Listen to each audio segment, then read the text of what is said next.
Olá, tudo bem com você? Vamos continuar hoje a falar sobre concordância, mas hoje sobre concordância verbal.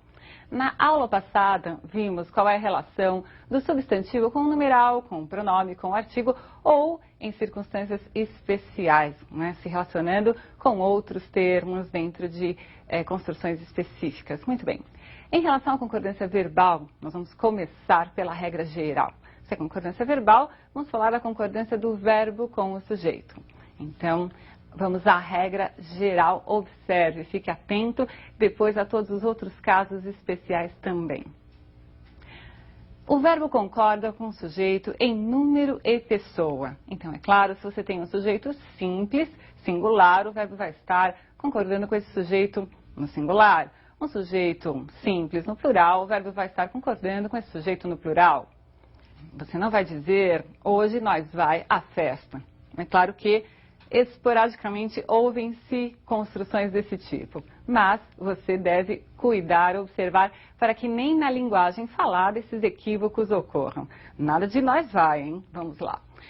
É importante que você comece a observar que há relação entre o verbo e o sujeito, e nós vamos falar agora do sujeito composto. Sujeito simples, eu sei que você não erra. Vamos ver em relação ao sujeito composto. A posição do sujeito composto é importante.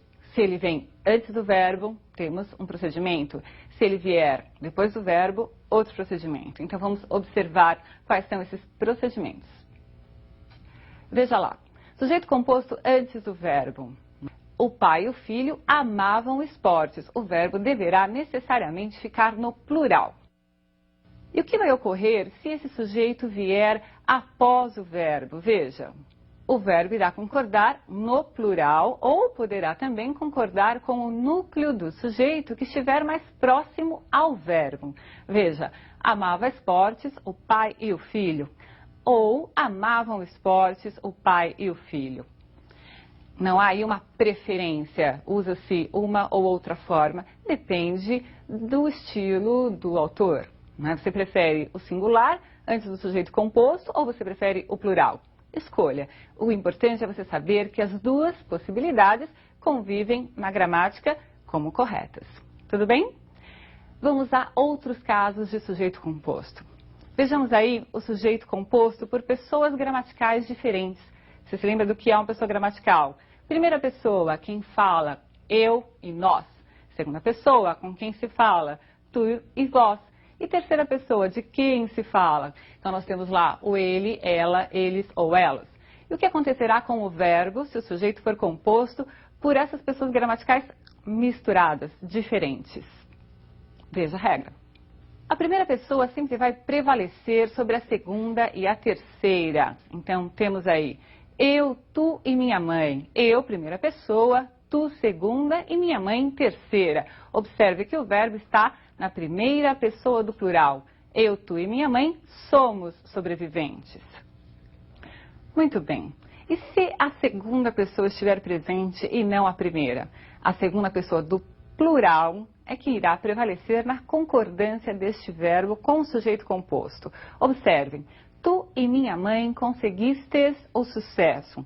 Tu, segunda pessoa, minha mãe, terceira pessoa. Então, se não houver a primeira pessoa, irá prevalecer a segunda pessoa do plural na concordância desse sujeito composto por pessoas gramaticais diferentes.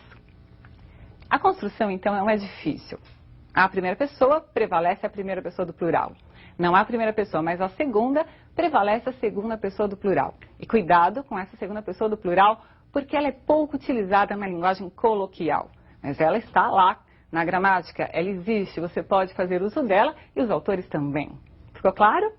Vamos a outra construção interessante que se refere ao uso do pronome de tratamento.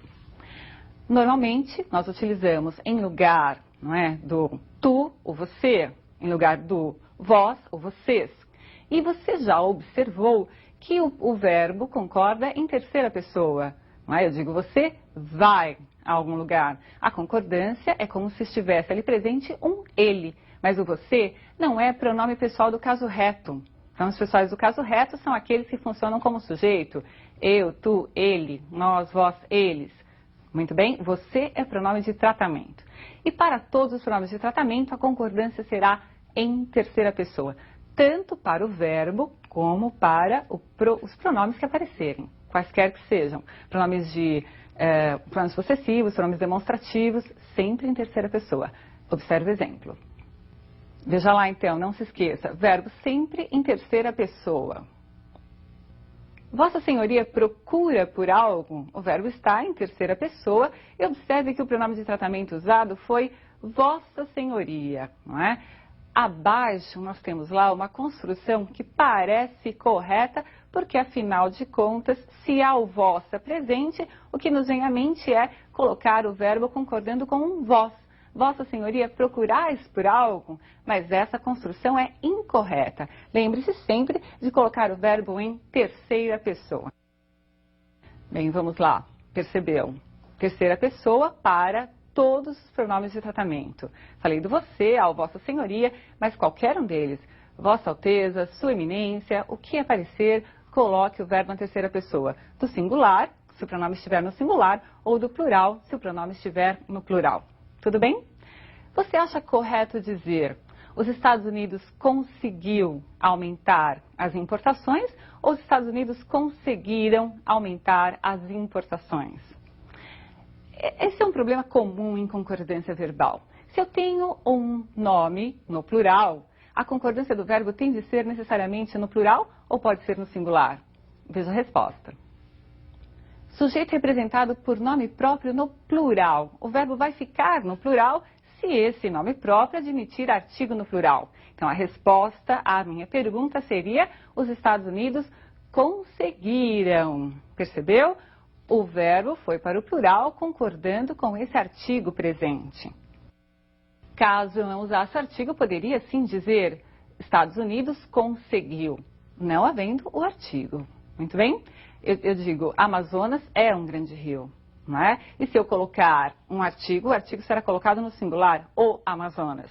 Mas há nomes próprios que estão no plural e que pedem o artigo no plural. E você terá de cuidar, não é, desta regra e observar construções